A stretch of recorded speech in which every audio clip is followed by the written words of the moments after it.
This is The Big Impact, featuring conversations with inspiring, motivational, creative, innovative, and just plain interesting people from all walks of life. Here's Bill Hobson. The search for real value, for lasting connection, for authenticity in this culture, it seems to be a search that's common to an awful lot of people. And I'm happy to be joined today by an author who has a book about that very thing. It's called Finding Value. Dr. Christine Cooper is the author, and I love the subtitle. It says, A Reforming Mean Girl's Guide for Creating More Meaningful Connections. And Dr. Cooper, I've never knowingly met a mean girl. So are you a mean girl? Well, it's uncomfortable to talk about because it's not who I want to be. But yes, in my previous portions of life, I unfortunately was a mean girl. And I talk about this in the book about when I first recognized it happening, but I wanted to be the popular girl. I wanted to be the person people thought was cute and funny. And the way that I saw that portrayed in the media was through those who were mean. And so that I adopted that persona. And so I share some of those stories as well. Yeah, and that concept, that title, sometimes there are phrases in our vernacular that don't mean what they say. You could talk about how that guy is sick. Well, he's not actually ill. He's really, really good at what he does. In this case, the phrase mean girls literally translates a mean girl, right? That's kind of the whole impetus behind the movie that was called Mean Girls and that whole movement, right? Yes, it is. And there were instances in life where somebody did something mean to me, and rather than have a conversation with them and approach it in a much kinder, gentler fashion to where we could potentially maintain that relationship, I thought, well, I know how to get revenge on them. And off we went, where just building on each other. Well, she did this, so I'm going to do this. And since I did this person's going to do this. And it was just that reciprocal bullying of each other. Yeah. And it was not a good way to live. No, and I have a theory that the entire concept still survives quite well today, but it's moved quite a bit into an older demographic. It seems to me, this is just my old man observation. It seems to me like what used to be the territory of the junior high girls or the senior high girls has now become kind of the 30s, 40s, and 50s social media attacking world where the meanness has continued in our culture, which of course does great damage to all of the connections that we're trying to make and the friendships that we hope will last a very long time. And that's one of the reasons I'm excited to have you kind of walk us through your journey and then through the things that are in your book, Finding Value. So let's back up for just a moment. Let's tell some of the story of Dr. Christine Cooper. Where are you from? How did you grow up? And kind of what led you down this line of thinking? I actually am very fortunate to get to say I grew up in America. Despite the fact my parents were not in the military, my dad worked for a government contractor, and so we went wherever the contract was. And I have lived in 7 different states, and I've also been able to travel to 46 of the states in our wonderful country at this point. So I have gotten to see quite a bit in life. With that, the longest I ever spent at a school was 2 years. And so when I was young, I didn't necessarily know how to maintain friendships, which probably contributed a lot to my mean girl persona, because in 2 years, I was going to be off at another school. So I didn't necessarily have to live with the repercussions of how I presented myself. And through many little pieces adding up, I started to realize over time how detrimental that persona was and how negatively I was impacting my own life. And through those negative interactions, I started to realize that I wanted to have a more positive life. And the book, as it is now, is how I have learned those lessons, as well as what those lessons are, to hopefully help others to have a smoother life, because that's, be honest, that would be honest or exceptional to have. And it really started to take root when I finished my undergraduate degree and was transitioning into professional school, which I went to pharmacy school. My background's in pharmacy. And by the time I made it to pharmacy school, if you didn't have really solid friendships, you weren't going to make it through. You needed that support and that social support to lift you up after a bad test, or to help you understand a concept that's really complex, to make sure that you took care of patients properly. And there are certain instances where I may have gotten that concept and one of my friends did not, or vice versa. And so I really needed that strong social connection in order to make it through school. And so I learned a lot about maintaining value during that time. And so that's also included in the book. You know, that whole upheaval routine of moving schools every couple of years is something we don't often think of as adults. You know, we've heard it described by marriage experts, for instance, that some of the most traumatic or stressful times in a marriage are when you change jobs and change or move locations, move homes. And I think we often slide right past the impact that has on kids. I mean, it's tough to all of a sudden be plopped down in a new school where everybody's looking at you, and it's not as if they're ready for to extend the right hand of fellowship, as we like to say in church. It's a judgmental, let's see what this kid can take, and let's see if they're cool enough to be part of our world. Was it kind of like you know, head on a swivel time for you back in those days, where every every time you looked around there was a new environment and new people around you? That's a really interesting way to put it. I would say yes, in looking back. When I lived it, it was just my life, because Right. that I was so young, I didn't know any different. And you know, I hit recently, I'm just about to hit year 8 in living in the location that I live, and it's the first time I've ever lived 8 years in one spot. Oh. And I'm very excited that that anniversary is coming up. Well, with some stability, and you know, you don't have to keep cardboard boxes nearby, quite as within arm's reach.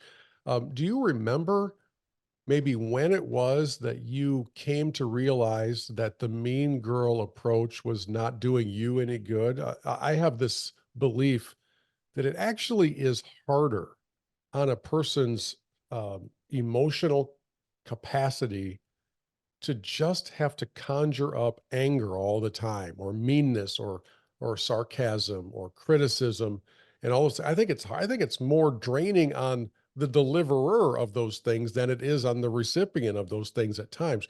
Do you remember when you kind of hit the wall and was like, this isn't me. This isn't what I was raised to do. This is not working. Um, well, I mentioned previously, it's a lot of little things. Probably the definitive one was when I was in pharmacy school, and my best friend from undergrad and I had a falling out, and it was a pretty spectacular fashion in terms of falling out. And we gossiped about any and everybody. And that was the basis of our friendship, which if you really think about it, if you form a friendship that's foundation is gossip, you know that that person is also gossiping about you. So how can you trust them? And ultimately, you know, we made it 7 years in a friendship, but ultimately we couldn't make it past that 7th year. And it just crumbled because our foundation was poor. And the thing about gossip that I have discovered, and I really started to understand at that time, is it's a black hole. You can never fill yourself up enough with that discussion. It always wants you to talk about more. And what is that next negative thing? What is that next piece of knowledge that you know that nobody else knows, that gives you power over a situation. And it just, you can never give it enough. But when you stop gossiping, all of a sudden your heart fills up and it no longer needs you to give that negative information because it's full of joy. Well, I love that description because I don't think, you can tell me if I'm wrong, it wouldn't be the first time. I don't think that you can speak poorly of somebody on a continual basis if you have also found value in them. It really seems like in order to be a card carrying mean girl, you have to declare that that person has no worth, no purpose, and no value, right? So now you've written a book about finding value in people that perhaps you never even looked for value in before. You and I have not met before, so I'll give you a little bit of background, but part of what I do is I work with various faith-based ministries, and most of them are homeless shelters. And so I do a lot of interviews with people who have come there for help, and certainly nobody grew up dreaming of the day they would get to go to a shelter, right? That's the last resort anybody wanted to have to take. And quite often when I'm interviewing these men and women, you will hear them say some form of, I just have never heard that I matter, that I have any worth until I came here and I started to learn that in this program. So is it even possible to develop a routine of negative talk and gossip about somebody that you actually think has value? The answer is yes, but that you end up having those friendships where the foundation is very poor. Okay. And um, and you turn around and look back and you're like, well, what could I have done differently? You could have actually treated them as if they matter.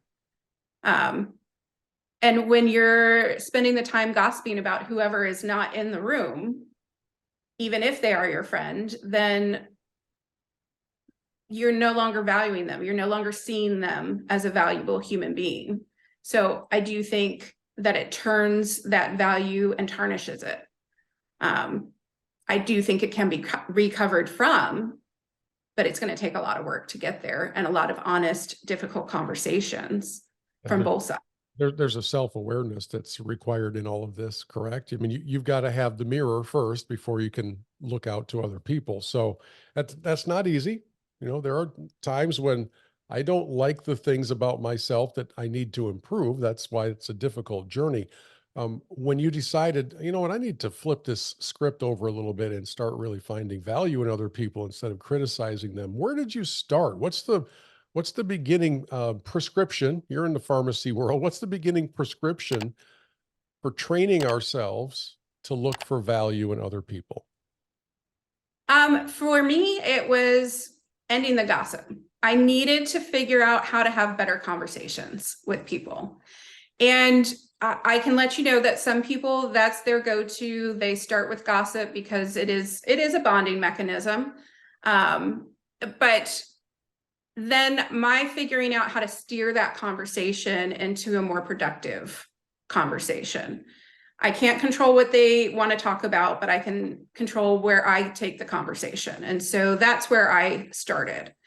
And I will freely admit that there's times where I struggle with that because I want to know that piece of information that they have. However, that piece of information probably isn't true or is only partially true. And so I'm not getting good information through this gossip.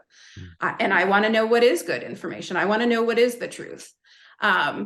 So asking a lot of questions and probing a little deeper into how much they do know of a certain topic, that helps.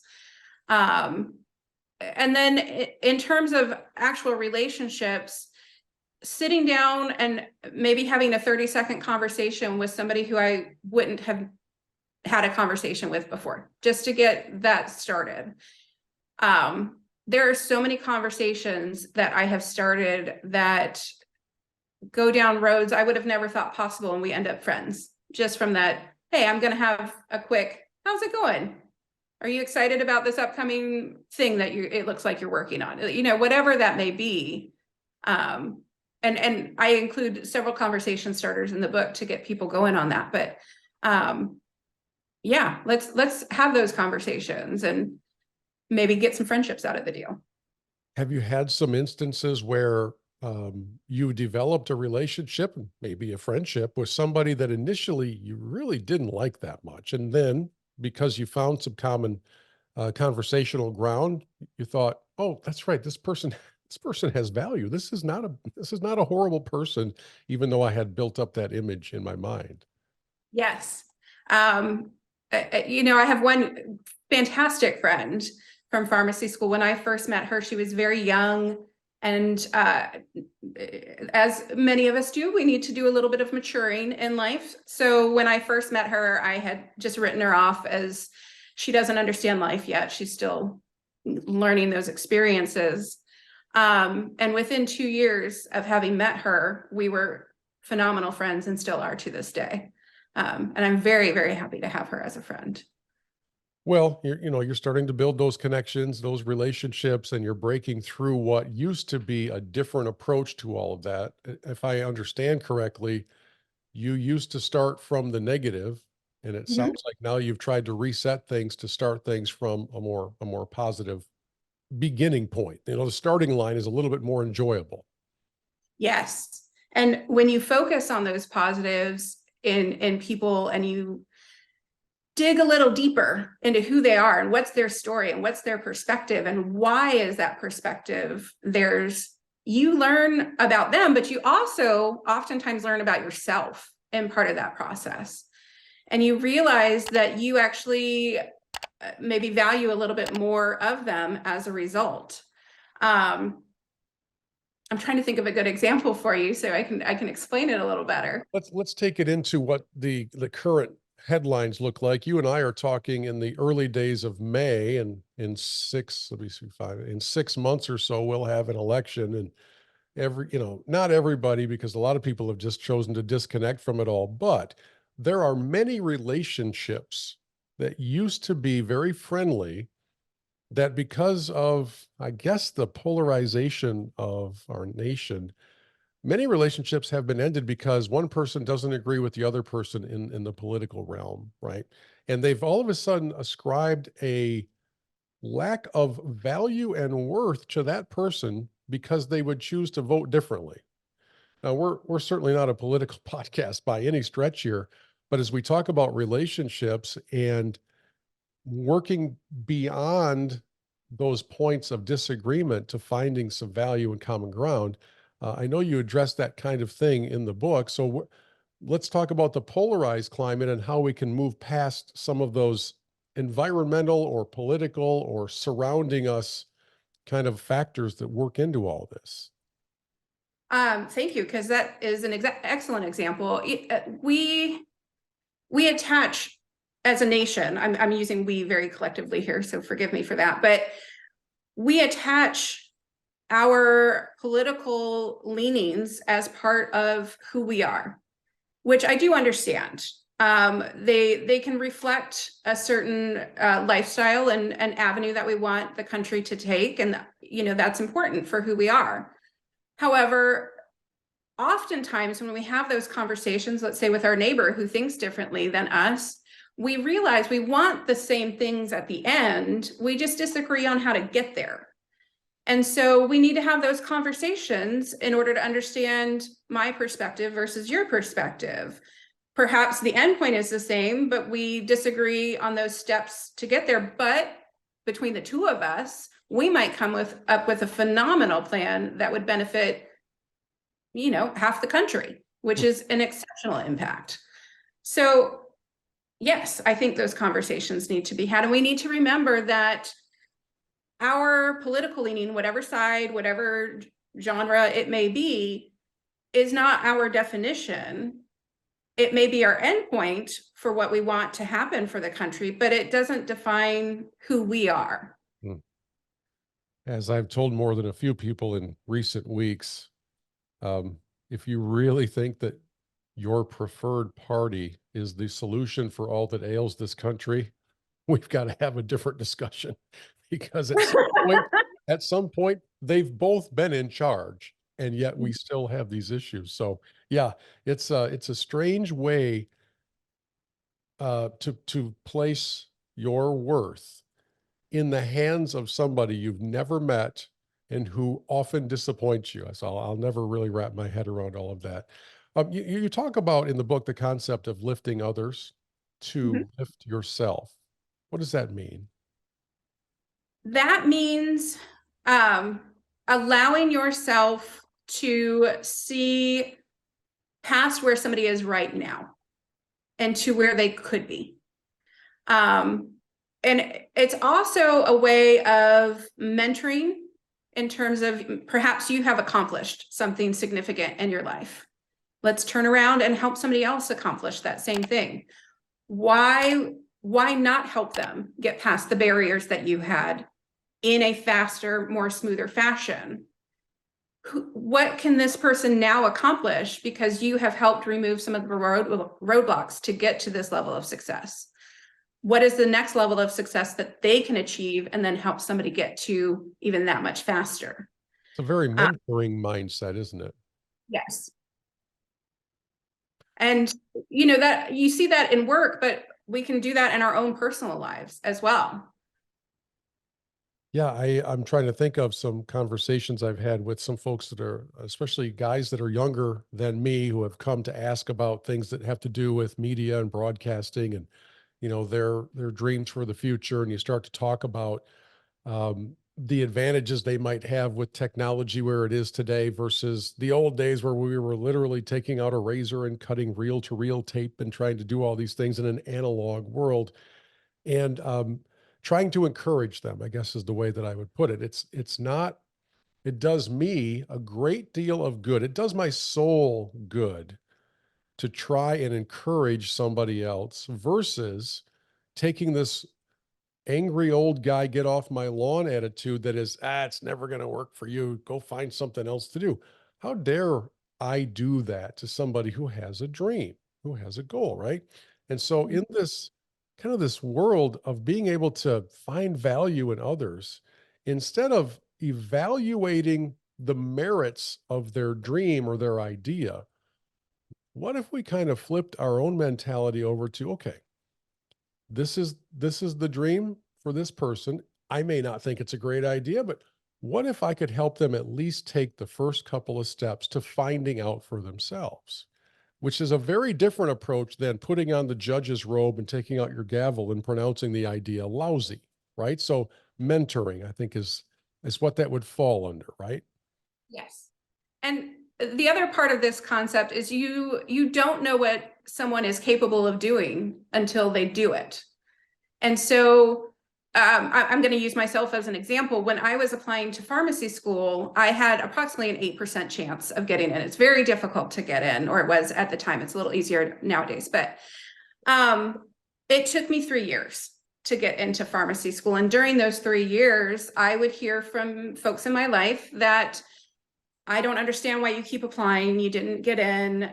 It's why are you continuing to do this? And during those 3 years, I was continuously working on the things that I had been told from my previous interview that needed to be adjusted. And so I knew that I was taking those steps to get into pharmacy school. And on the third year, when I got in and I was successful, I once again heard, well, fantastic job, you made it in. Let's see if you can make it through. Like it was, let's be kind to each other. Well, you talk in the book about the idea of the importance of staying positive, which is not the same as just pretending to be positive all the time, right? So what's the difference between staying positive and being a positive person? I mean, there is a thing called toxic positivity. You can have too much positivity in your life to where you're not seeing the person as they need you to see. And that happens in particular when something bad has happened and you're like, well, this was God's plan, or the universe needed you to go through this bad thing in order to get to the next stage in life. And while that may be true, that's not what that person necessarily needs to hear in that moment. And so it's really good to just say, what do you need? Do you need to talk about things? Do you need a hug? Do you just need me to sit here and listen? Let the person going through that moment guide you with what they need. And then maybe later on, when you reflect upon the situation, then you can say those positive aspects that came as a result of this very negative thing that they were going through at the time. But during that exact moment, they don't need that positivity. In the rest of life, yes, take a bad situation in your life as much as you can and say, here is the positive thing I am seeing from this moment, because it's going to help you take the next steps to get past it. But that doesn't necessarily mean that those negative things aren't happening to you and that you don't have these perhaps anger or sadness or whatever emotion that's attached to that we typically take as a negative thing. You're just finding the positivity within it. Yeah. You're also going to find the positivity within another person. Perhaps there was a situation that happened and it ended up being a negative, like it just didn't work out the way that it was meant to. But you think about the person's thought process. They were trying to do something good. They were taking the actions to do something good, but those actions turned out negatively. So you have that conversation with them to say, yes, I appreciate what you did. In the future, let's try doing it a different way so it works out better. The journey of writing this book, I would think it was quite a challenge, right? Because you're bringing your own experiences in that you probably would prefer generally not to share, that you used to be really mean to people, right? But you know what is part of the story. It's part of the book. What was it like from is kind of a healing standpoint for yourself to sit down and hammer all this out into written form? Yeah, and you come to a certain level of acceptance of who you are when you go through the journey of writing a book like this. And it's really heartening as well to see how far I've come.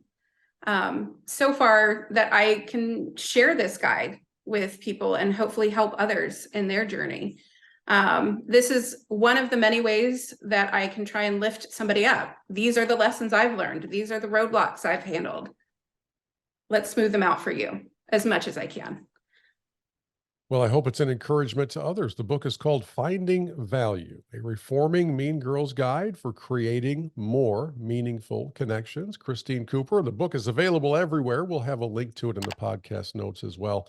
I appreciate you sharing your journey with us, and hopefully it will be an encouragement to somebody out there who's listening or watching our conversation.